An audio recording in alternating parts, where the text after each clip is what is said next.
এবং দেখবেন যে ৭১ নিয়ে খালি আওয়ামী লীগ কাটাকাটি করে ভাই ভাই, কারণ ও তো যুদ্ধ করে না, ও তো চোর।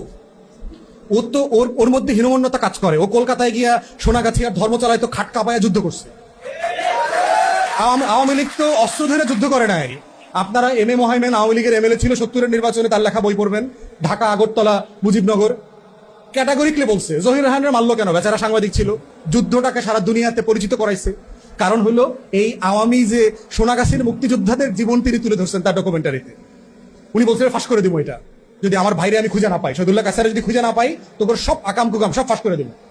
এবং ৩০ তারিখ প্রেস ক্লাবে সংবাদ সম্মেলন করে তার এই ডকুমেন্টারি ফাঁস করার কথা ছিল, এবং সেই দিন সকালে তাকে গুম করা হয়েছে। এবং এখনো দেখেন এই যে মবের লড়াই, এই যে দেখেন মানে বয়ানের রাজনীতিটা বোঝা কত জরুরি।